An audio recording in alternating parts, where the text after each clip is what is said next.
at least some aspect of the offensive line has been in question since the alleged Super Bowl against the Tampa Bay Buccaneers that no one seems to remember and of which there seems to be no video evidence, so I have no idea what people are talking about. But if you go back prior even to that season, the interior offensive line was kind of in shambles before the offensive tackles of Mitchell Schwartz and Eric Fisher went.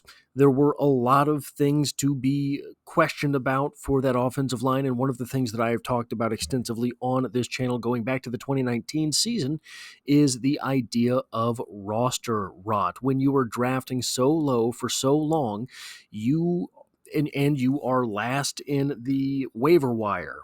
And all of these things, the compounding effect of success in the NFL, and the Kansas City Chiefs have won the AFC West for 9 seasons now. So there's a lot of compounding detriments from that reign. When you win for so long, there are negative side effects, which include the entirety of the roster being weaker than it could be had you drafted earlier in the rounds, been able to select players in the waiver wire, etc. These are some of the things that are haunting the Kansas City Chiefs right now. And I want to talk a little bit about the offensive line overall and an opportunity that I think the Kansas City Chiefs have possibly coming up this season, which is why it's so important to beat the Browns, a game which otherwise has very little motivational effect, perhaps, for the Kansas City Chiefs, other than the pride of being a professional athlete and wanting to win. I think there could be long-term benefits to the Kansas City Chiefs winning against the Browns this week. But let's go to Arrowhead Pride in an article titled, Let's Argue, Without DJ Humphries, the Chiefs Could Be in Trouble. Our Mark Gunnels takes on all your hot takes, wacky predictions, and unpopular opinions. From Arrowhead Pride by Mark Gunnels, etc. In a portion of the article titled, The Chiefs' Offense is Fine, Other Than in the Red Zone, we get the following. Offense is perfectly fine outside of the red zone. Red zone is the only issue. To which Gunnels replies, this is perfectly stated. For as much grief as the Chiefs' offense gets, it's actually been the strength of their team for a lot of reasons. What would you say converting third down is a big deal? Well, nobody converts third down at a higher rate than the Kansas City Chiefs. Kansas City moves the chains on nearly 52% of the time. The next closest team is the Tampa Bay Buccaneers at 47%. In addition to converting on third down, I would say scoring points is pretty significant. What if I told you the Chiefs are tied for 10th in points per game at 23.7? It's pretty impressive that this offense can score that many points considering they're ranked 25th when scoring in the red zone. The reason I want to highlight this a little bit here is that the offensive line is not a position. The offensive line is 5/11ths of the offense. The offensive line is nearly 50% of what it is that you're doing out there on an offensive drive. And yeah, the offensive tackles have been rough for the Kansas City Chiefs this year. The inside trio is about as solid as you will find. But when we start to cast this gaze forward, it's the interior of the offensive line that is in the most question, perhaps not the offensive tackles. Juwan Taylor is going to be here for a couple more years, no matter who likes it. Kingsley Suamataia and Wanya Morris, I believe, still have the potential to be pretty good at the tackle position, if not the left tackle position. Creed Humphreys, yes, he has shored up his contract, re-signed, but Trey Smith is a free agent after the season, and Joe Thuney is an older player. We never know whether or not he will be coming back, as well as the fact that he carries a very large salary cap number. The offensive line is not elite. We know that. The offensive line might not even be good as a unit. Elite interior, Joe Thuney, Creed Humphrey, Trey Smith. Very shaky tackles, Juwan Taylor, Wanya Morris, Kingsley Suamataia, DJ Humphreys. But they're not bad. even as a unit, it is not bad.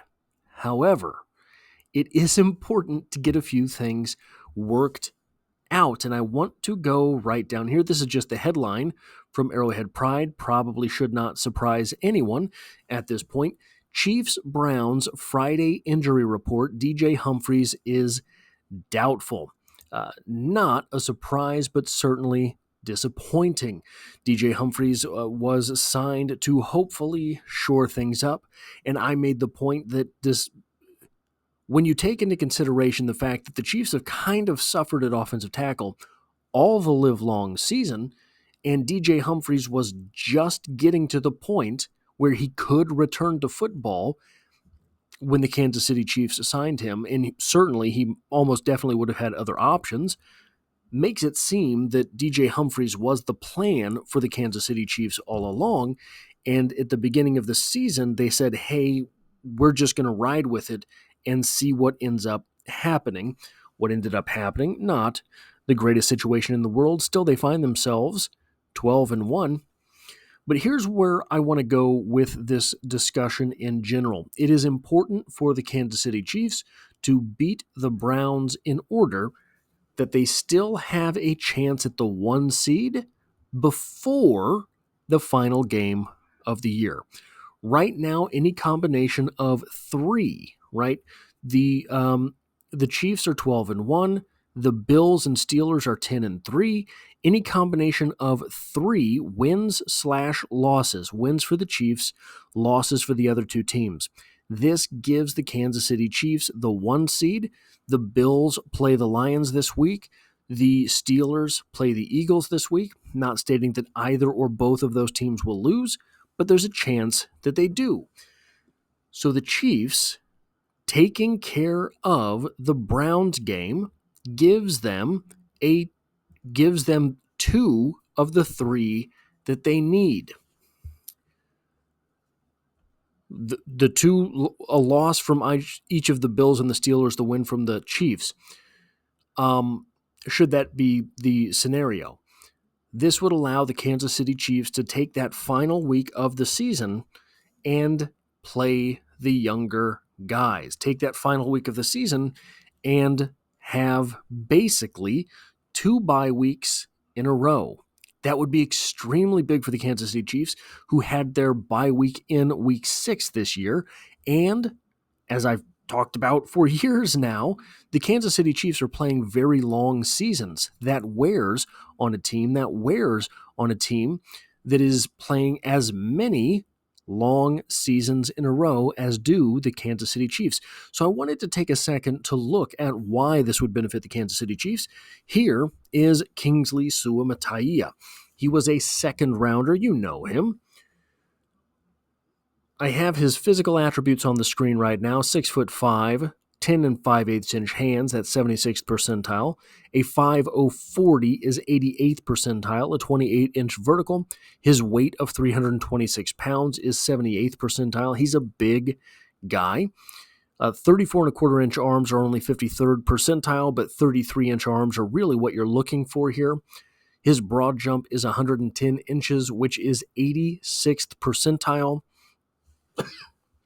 His wingspan is 82 1/8 inch, and he had a 1.74 10-yard split on that 40-yard dash. This is physically a guy who can play left tackle. Andy Reid has talked a little bit lately about the fact that Kingsley Suamataia is a little bit beat up psychologically. He has a crisis of confidence, as it were, right now. The opportunity, the 18th week of the season, to get Kingsley Suamataia a bunch more snaps would be massive for him. Kingsley Suamataia, we have it right there on the screen, currently has played 11 games with 2 starts. He has, to his credit this season, 164 snaps, and that's of offense, and 52 snaps of defense. I'm pulling something else up right here. I want to compare this, but that is not a ton of action for the second rounder. Last season, Wanye Morris played 59 special team snaps, so just 7 more than has Kingsley Suamataia right now. But he played 339 snaps of offense, and he had 4 starts last year. This is after being a third rounder as opposed to a second rounder. All that said, though, I don't think at the time of the draft, Kingsley Suamataia was supposed to start the first 2 games of the NFL season. I don't think that he was supposed to be a starter his rookie year. He's someone who has all of the tools. He's someone who has all of the measurables. A little bit short. I think he's like actually 6'4" and 5/8 or something like that, not quite 6'5". But he had serious things that he needed to work on coming out in the draft. That's why he fell not just to the second round, but to the end of the second round. That's where the Chiefs always pick.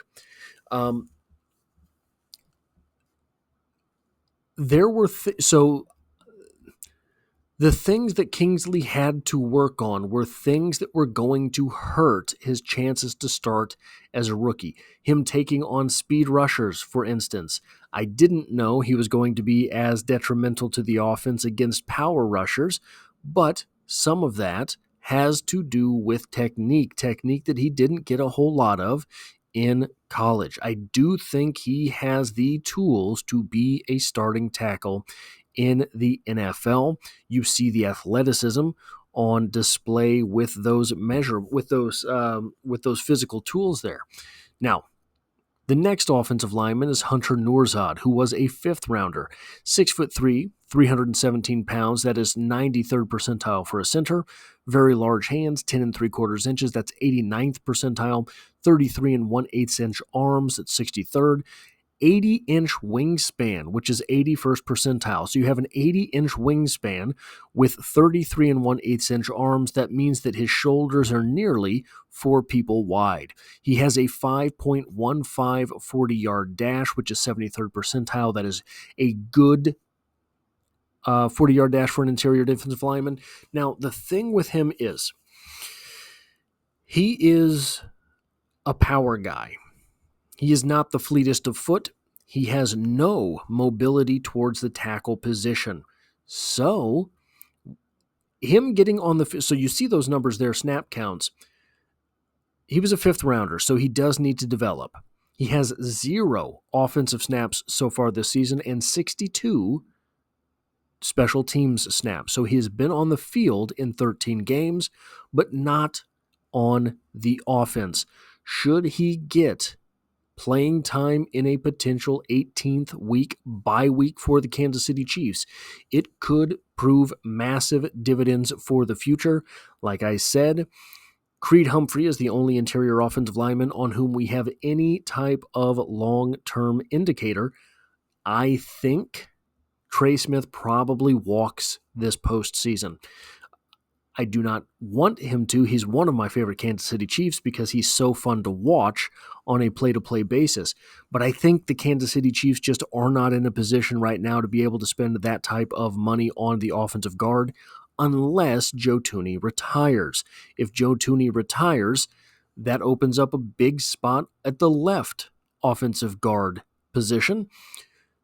The thing with this is we heard a lot of rumblings last offseason about Creed Humphrey maybe playing a little bit of offensive guard. I think it's possible that we end up seeing what is the better combination with Hunter Nourzad at guard and Creed Humphrey at center, or Creed Humphrey at guard and Hunter Nourzad at center, etc. I do think that problems sort of followed Hunter Nourzad in the preseason, at least as far as on the field goes. I don't mean off the field stuff. There was a lot of breakdowns in the periphery to Hunter Nourzad being on the field. Whether he's playing center, the guard would fail. If he was playing guard, the tackle would fail. It was a strange thing to see. I just hope that was not me misreading an assignment for Hunter Nourzad. But again, getting him on the field in that final week of the season would give the Chiefs a little bit more clarity on what they need to do this coming draft. There's 4 offensive linemen, 4 rookie offensive linemen we're going to talk about here. The line is only 5 players, right? So we've got some stuff to get into with these players, and it's interesting to see this many young guys. CJ Hanson, very interesting case here. 7th rounder, a lot of stuff he needs to work on from a very small school. So a lot of technique that he needs to build. He was not the strongest guy in the world, but he had a lot of the other physical tools. He's not the biggest guy in the world at just 300 pounds, but you see that there, 6'5", and we're going to get into some of this a little bit. Weight, 300 pounds, which is only the 13th percentile for an offensive guard. He is listed as an offensive guard. 9 3/8 inch hands, 32 3/8 inch arm length, suboptimal on the arms. You want 30 inch. Wingspan of 78 2/8 inches, but a 40-yard dash of 5 flat, which is 90th percentile, a 10-yard dash of, or the 10-yard split of 1.76, not quite as impressive, 75th percentile, which suggests that he is an accelerator. A 33.5-inch vertical leap, which is 97th percentile, and a 115-inch broad jump is 98th percentile. Now, remember how we up here had the snap counts? Here's CJ Hanson's snap counts on the season. Nothing, nada, zip, zilch. The interesting thing with CJ Hanson, in my opinion, this is basically just going to be a redshirt season. I don't even know if he gets on the field should the Kansas City Chiefs have a bye week in Week 18. I think CJ Hanson offers upside potential at offensive tackle. He has the athletic profile, with the exception of arm length, that would give him the mobility out there on an island to be able to continue to make blocks. As it stands at offensive guard, the interesting thing is, should Creed Humphrey stay at center, Hunter Nourzad is roughly a translation for Trey Smith. He's a big, nasty guy. He's a rough player, very good in the run game, maybe lacks a little bit in the passing game.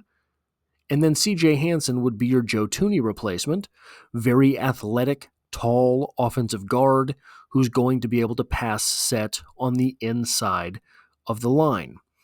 So you have an actual analog there for CJ Hanson. I hope for CJ Hanson more than anyone, we get to see him in that 18th week of the season. And then finally, Ethan Driskell. UDFA. He was not drafted. He was out of Marshall. 6'8", that's 89th percentile, 313 pounds, only 43rd percentile. He has a little bit of weight to gain. If you could get him in the 325 range, I think he'd be fine. 10.5-inch hands, 71st percentile, 35 3/8 inch arms is 81st percentile, 83.5-inch wingspan, which is 93rd percentile, and his 5'2", 240 is not great, being 59th percentile, but we saw him in the preseason 30 yards downfield, bowling people over in the running game. So I think he is fine in that department. This is a guy who has played just 3 special teams snaps on the season. So not a lot of experience this season there. He got some work in the preseason, and guys, he has a future in the NFL. He was draftable coming out of college. One of those guys that in the 7th round was probably where he would have gone, but it just didn't work out. The teams who were picking just had different needs than offensive tackle, etc. Definitely had a draftable grade. I think he's a guy that could start at right tackle. I don't think he's a left tackle.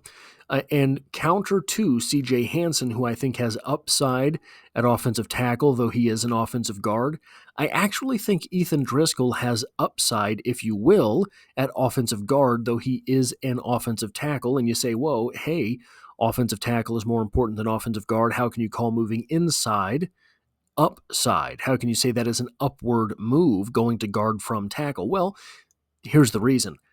I think he can be a very good offensive guard. I think that he has the potential to be a guy at offensive guard who can be a difference maker. At offensive tackle, I think he's kind of a fringe guy. even at his developmental ceiling, I think that he would probably be a guy that struggles at offensive tackle. I think he's a guy that could put enough things together to be solid, but I don't think the ceiling is very high there. I think at offensive guard, the ceiling would be very high if he can make that transition. Anyway, that's what I have for this video. If you like or appreciate what it is that I do here, hitting the like button really does help me out, as it tells YouTube to share this video with other Kansas City Chiefs fans. And if you find yourself here by chance but not design, the Chiefs are the only thing I talk about on this channel, dropping multiple videos every single week, and I hope to have you back for the next one.